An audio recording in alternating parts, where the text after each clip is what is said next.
And can you tell me about the first time you flew a glider? Um, well, the first time I flew a glider would be a Hotspur, and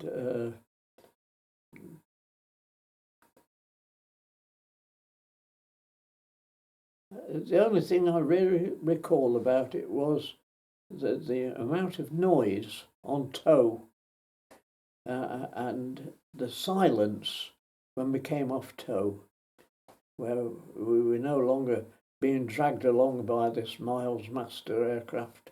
We were in free flight, and it was just so quiet.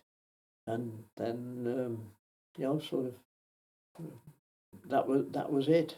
That was my first recollection of flying in a military glider. Yeah. Yeah. And how did the flying a glider compare to a powered aircraft? The only difference is if you make a mistake with a powered aircraft, you can open the taps and go round again. With a glider, you're committed. The minute you come off tow, whether you like it or not, you're committed. It's a question of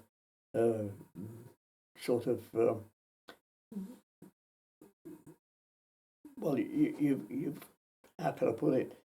You know where your landing zone is, and a question of getting into it. How you do it, is down to you. But there's no.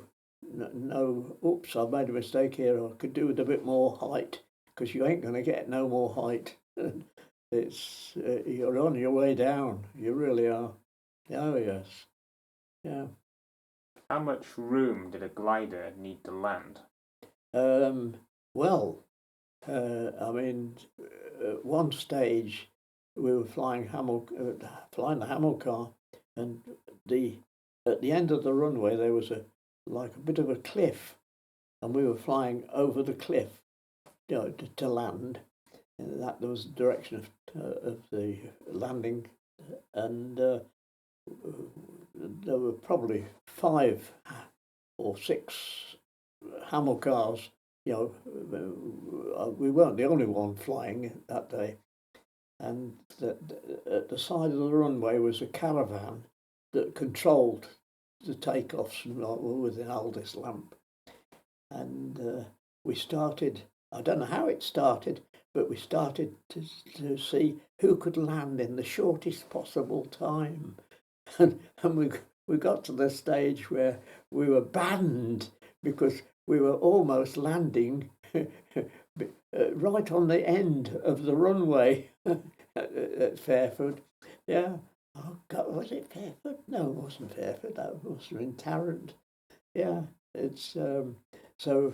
I mean, we would land and put the brakes on, and see, as I say, we finished up coming to a halt before we got to the caravan, which was controlling the runway. And it got dangerous. So I say, I mean, because we were beginning to drop down, get as much speed as we could, and drop down below the level of the airfield, and then just pop up and plonk it down. But in normal landing, I don't know, 150 yards maybe, and that was it. You come to a grinding halt, and of course you got brakes. You got brakes on, on both the Horsa and the Hamilcar. They'd got brakes, so you could slow yourself down, as it were. When you were flying a glider during the Rhine Crossing, was it possible to steer away from anti-aircraft fire, or did you just have to keep going? Well, on tow, you've no choice.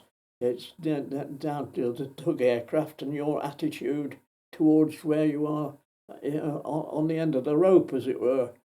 So there was no choice. In free flight, you could, I suppose, go left or right, or try to avoid anything. But frankly, there was so much of it anyhow that you could go from the frying pan into the fire if you started trying to get clever. I think we were more interested in trying to get down onto our proper landing zone, which we'd identified, and get down and get the load out of the aircraft. But it didn't happen, of course, because then we got clobbered. So during the Rhine Crossing, was it an anti-tank gun your aircraft was carrying? It's a 17-pounder, anti-tank, basically anti-tank.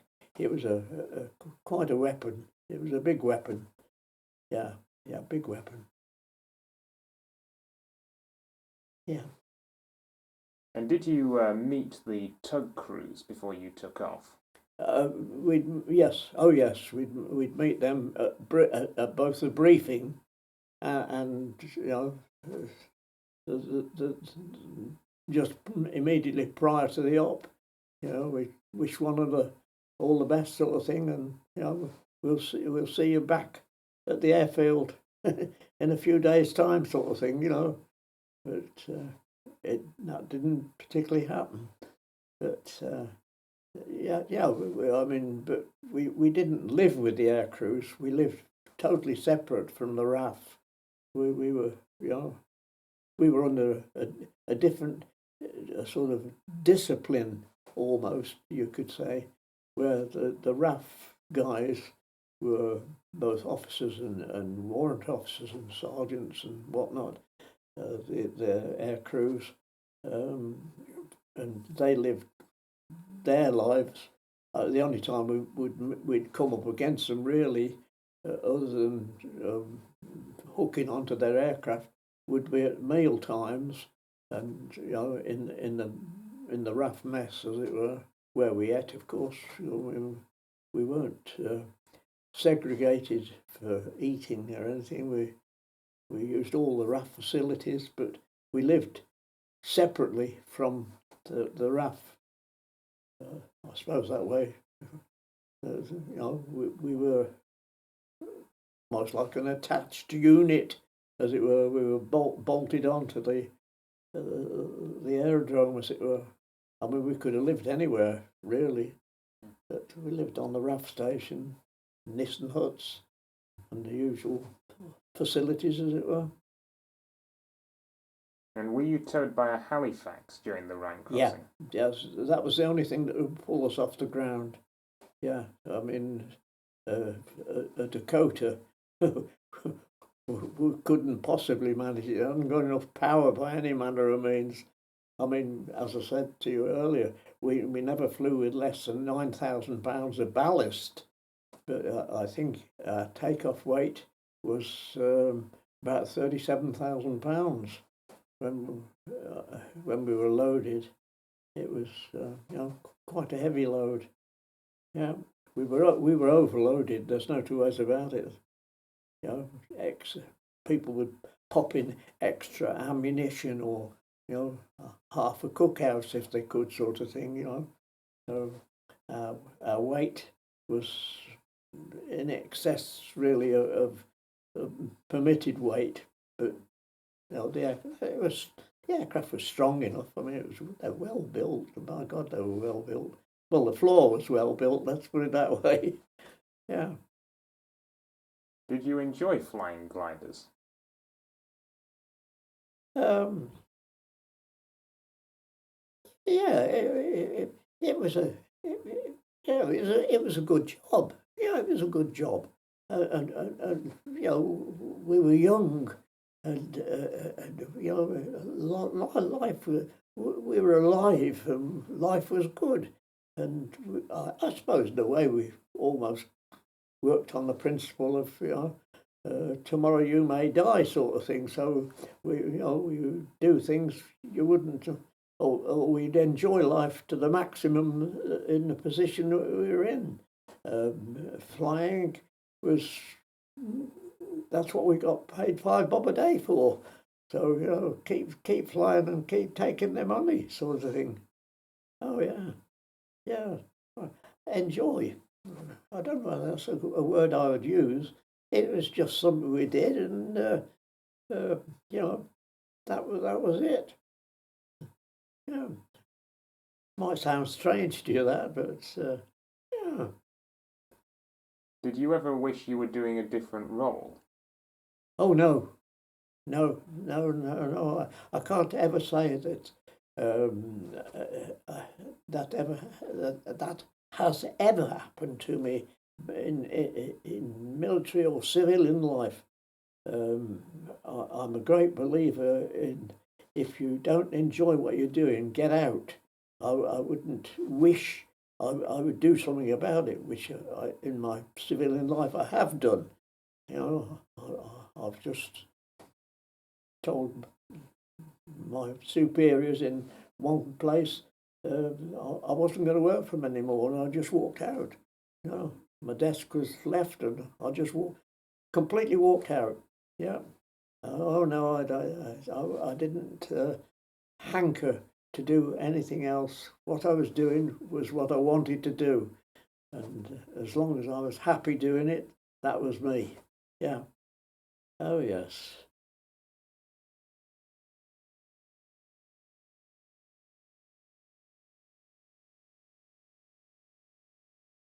And what regiments and division were you in?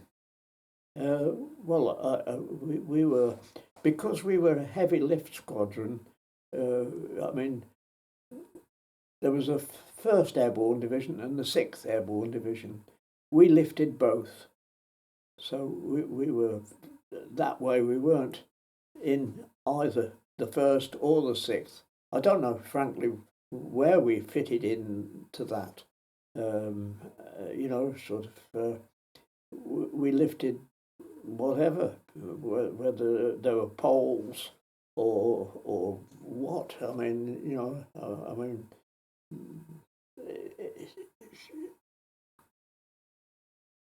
what was the question? Sorry. Which regiment and, division were you in? Oh, well, I mean, as I say, we lifted Royal Artillery guys. So others would lift Royal Engineers or whatnot, you know, but we lifted, as I say, Royal Artillery or an armoured regiment, you know, tank. So that would be Royal Armoured Corps, but I never flew a tank, so I wouldn't know. And what did you think of the tanks that would have gone in the Hamilcars? Well, they were made, they were sort of modified so they could get them into the thing. Getting them out operationally was you were supposed to come to a halt. I mean, this is only what I know now. You come to a halt, open the nose, lower the oleo legs, and let it drive out. In actual fact, what did happen was, the minute they were on the floor, they drove straight through the nose anyhow. They didn't bother to hang about, sort of thing. Yeah, but as I say, I never flew a tank. I never came into contact with the Armoured Corps at all. Never. And can you describe the inside of a Hamilcar? Well, to get in the cockpit, you went into